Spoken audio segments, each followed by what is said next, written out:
all saying, "Oh, follow me as I go on this date downtown with this really rich man," and then someone, whatever. One of the retweet quotes said, "Don't get confused, or for the all the young women watching, this is escorting." So I'm like, huh, being an escort.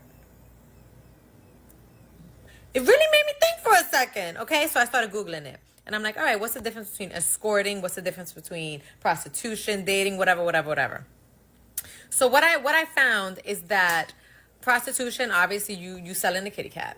You selling a kitty cat. You selling all the deeds. Escorting is when people pay you in gifts or money or dinners or shoes, gifts. Okay, dinner is a gift. Gifts or monetary compensation for your time. For your time. It doesn't come with any like sexual favors. And dating sounds just like escorting to me. I'm sorry. Like, if I'm on a date with somebody, are you not paying for this food because you want to spend time with me? So I was like, so what's the difference?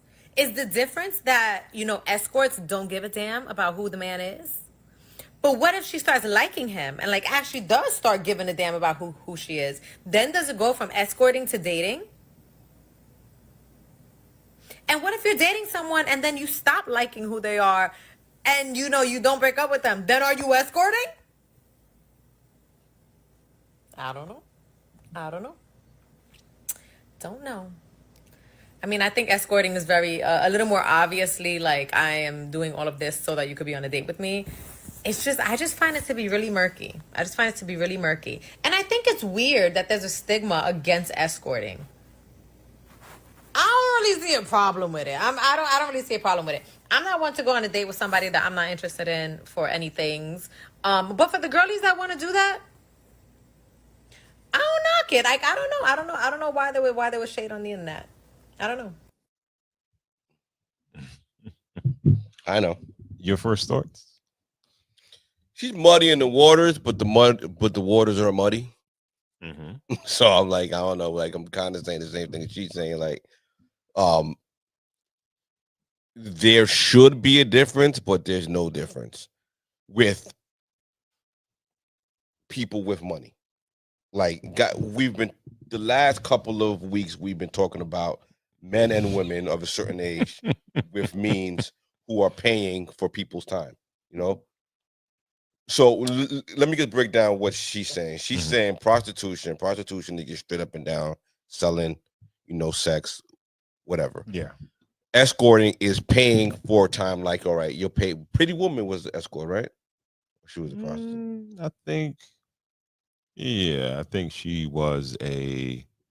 I think she was a streetwalker, and Right. he made her in more or less into an escort. Right. Yeah, that's what I'm saying. Yeah, escort is you're paying for time, but I feel like you could easily, once you have a price on it, it's like, you want some overtime, bitch? Like, you know what I mean? Like, yo, you just give her a couple of extra dollars and then she's a prostitute now, Mm-hmm. No.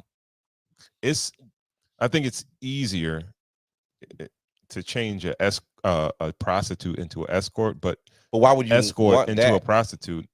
Because I think escorts have boundaries. Okay. Or they have financial thresholds. Let's say thresholds. Yeah, right? but it's going to cost. Going to dinner and spending time with an escort will cost you a certain amount of money. And then if you want to take it further, yes, it's going to cost you more money. That's what I'm saying. That's not hard. But I'm saying, who wants to bring a streetwalker somewhere to eat? You know what I mean? Like, why would you do that?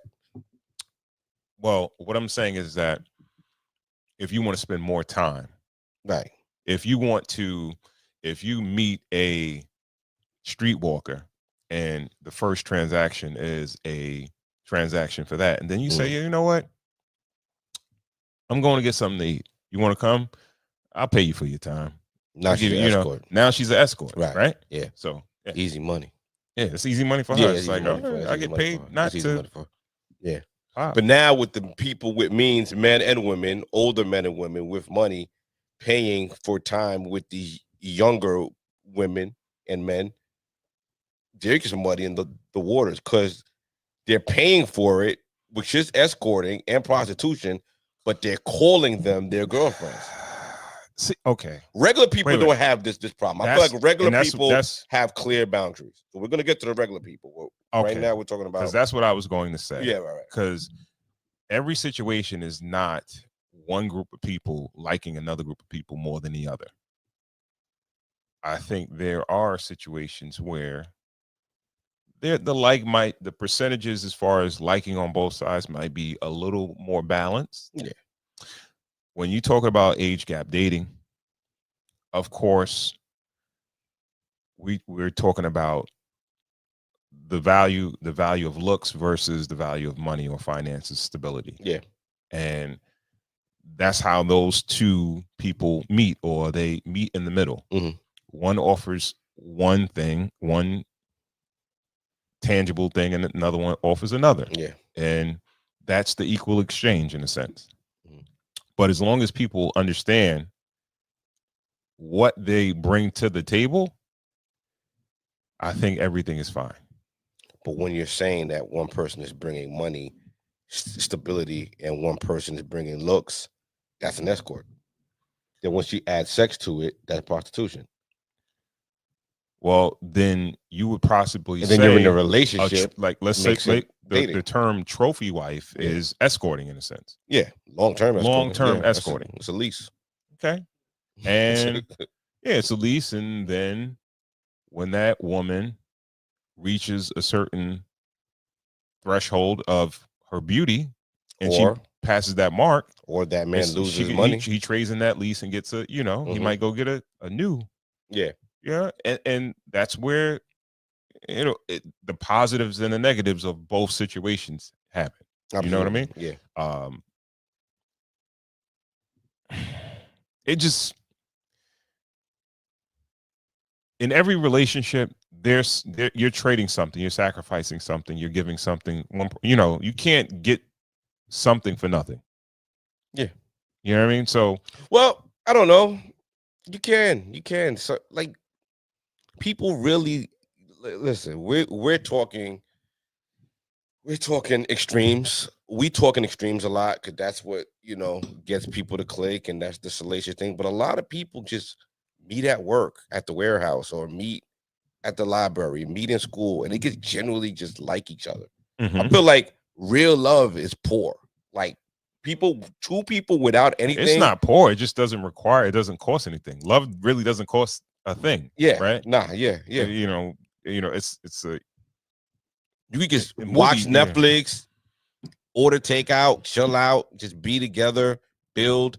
That's the best. That's the purest form of I feel like once you start getting older and you start acquiring things, you start protecting these things, and you start meeting people, and people are coming to you for certain reasons, and women started getting jaded by men only wanting certain things from them because they fall for the first couple of guys who really feel like they like them, but once they get things from them, they leave. And men feel like women are using them, or they get used a couple of times. People start getting jaded in age, but yeah, man, the muddy, the waters are muddy, and the thing is, these muddy waters are kind of seeping into the regular people. Like, people are regular people with the advent of social media. Yes, it is starting to get into the regular dating pool, where people are becoming very transactional for different things. I think I said it on the last show. Everything doesn't apply to everybody. Yeah. Okay. Mm.